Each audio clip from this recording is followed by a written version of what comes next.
Hello guys, today we will discuss dependency preservation property, which is the second property of the decomposition normalization. So we have already discussed this property earlier, but today we will take a question so that will clear you more about this property. So let's see.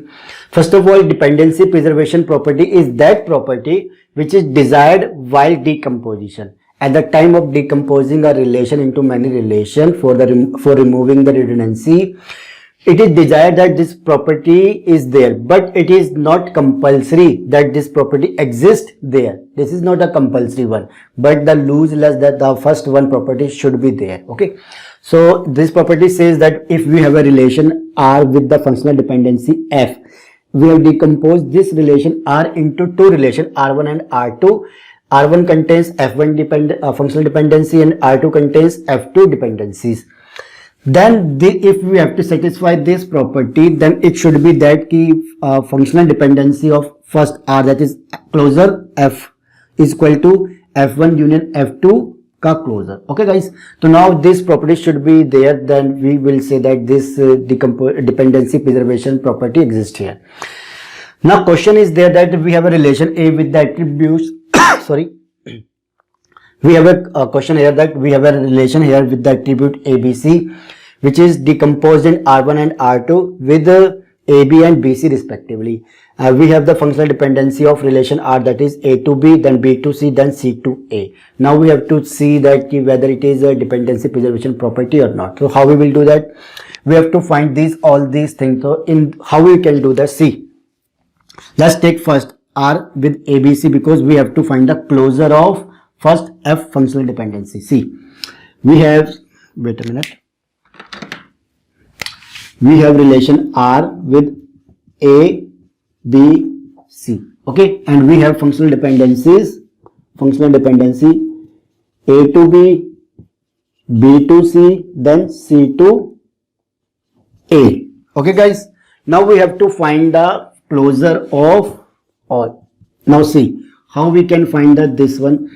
So for finding the closure of this, we have to first check the dependency, and we will take all the attributes which are the right hand side. So we have A, B, C, A, B, C. Here nothing left. Here nothing left at the left hand side. So we will take closure of every attribute. So how? A plus. Okay. From A I will get A at least. Then after that, from this dependencies we will see that from A to B we can find B value, from B to C as well. Okay guys, so all attributes are here. That means this is a candidate key. This is our candidate key. We will find the closure of B, then B, from B I will get B at least, and then from this dependency from B to C I will get C, and from C to A. Okay, this is our also candidate key. Then after C plus, let's see how. C will give you at least C, then from C to A, that means A will come, then from A to B, that means B will come. So this is R also candidate key. That means the closure of F plus is this one, complete one. Now we will find the closure. First we will find the F1 here. Okay, we have to find the F1. So what will be the F1? Let's see. F1 belongs to this relation R1, and R1 contains attribute only AB. That means only AB. That means A to B. Here A to B. Okay guys. Now from A to B, what I can get that C. From A to B I will see this. Now from B to C, then from A to C. What I will get from A to B, then B to C, I will get C to A also here. But I will get, first of all, after this I have to check all the functional dependency to get the more functional dependency in R1. So from A to B I will get A to B. That means B to C to A. I will get A to C. That means A to C. How? C. I will get A to C here. How? Because A to B, then B to C, that means A to B, A to C, sorry, transitivity. Okay, this is a transitive functional dependency. Due to this I will get A to C as well. Now after this is all about F1. This is a functional fund dependency. And in R2, that is B to C. That is R2 contains B to C. BC. That means, so I have functional dependency B to C. Okay guys.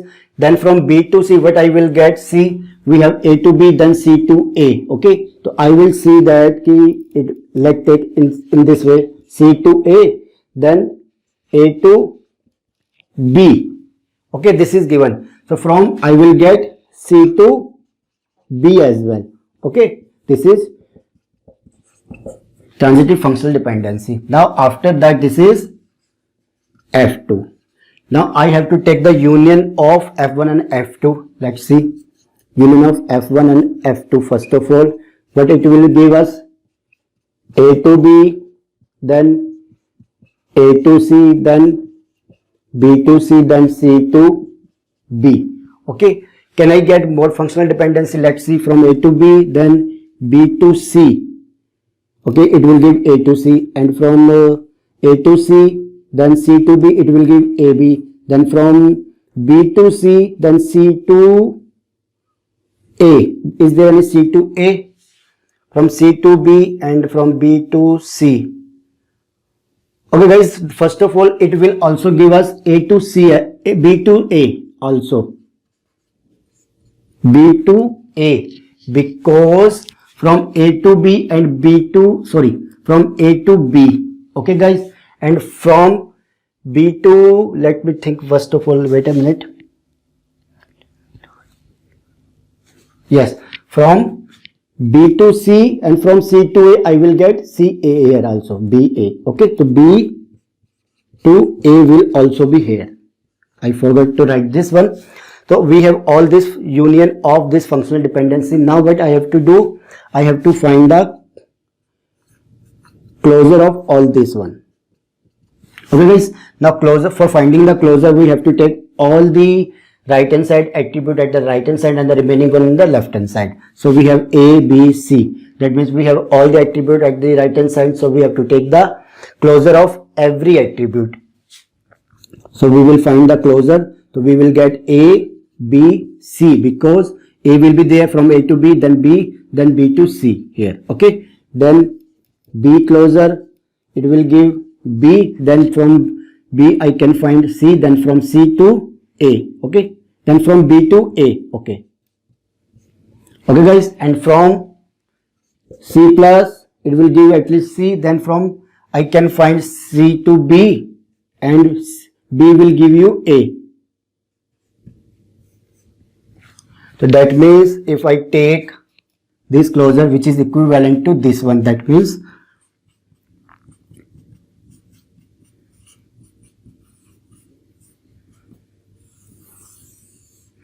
okay guys, so it satisfies this property. That means yes, this preserve the dependency preservation property here. Okay guys, this is all about how we can do the numerical. In the next session, we will do the BCNF form and we will take more example over there. So if my videos are liking you guys, so please like and share and subscribe the channel, and please guys do follow the playlist of these videos. Okay, thank you and take care.